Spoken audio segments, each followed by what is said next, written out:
Welcome to Daily Scripture Reading. I do not own the rights to this music.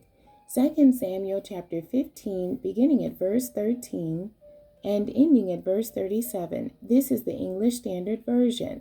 David flees Jerusalem. And a messenger came to David, saying, "The hearts of the men of Israel have gone after Absalom."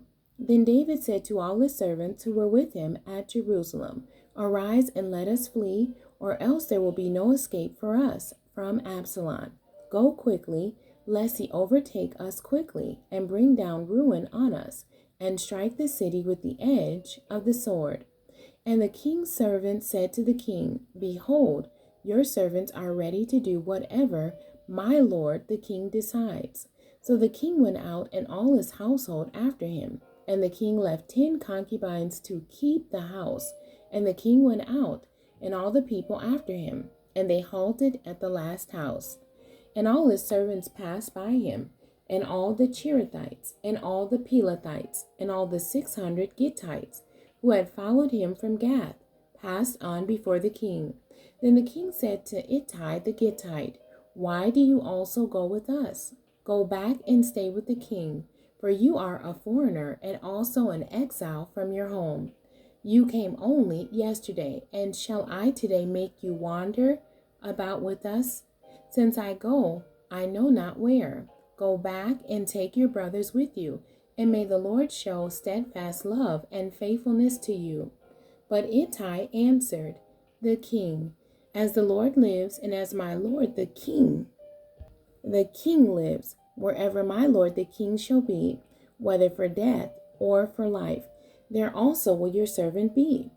And David said to Ittai, "Go then, pass on." So Ittai the Gittite passed on with all his men and all the little ones who were with him.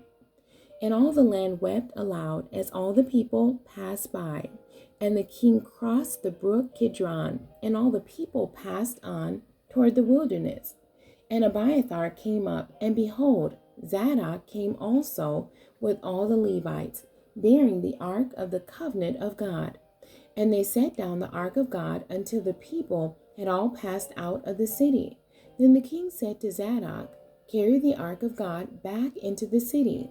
If I find favor in the eyes of the Lord, he will bring me back and let me see both it and his dwelling place. But if he says, 'I have no pleasure in you,' behold, here I am. Let him do to me what seems good to him." The king also said to Zadok the priest, "Are you not a seer? Go back to the city in peace with your 2 sons, Ahimaaz your son, and Jonathan the son of Abiathar. See, I will wait at the fords of the wilderness until word comes from you to inform me."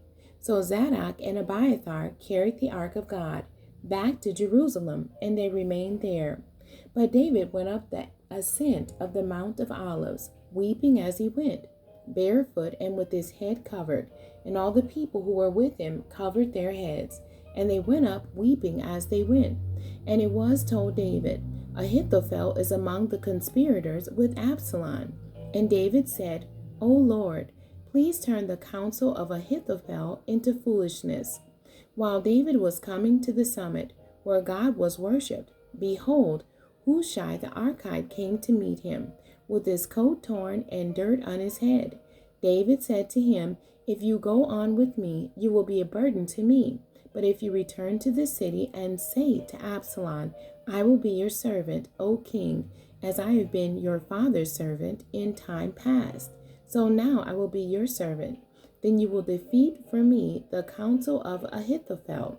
Are not Zadok and Abiathar the priests with you there? So whatever you hear from the king's house, tell it to Zadok and Abiathar the priest.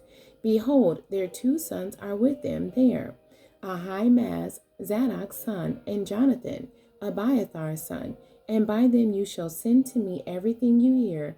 So Hushai, David's friend, came into the city, just as Absalom was entering Jerusalem. The end. God bless you, and thank you for joining me today.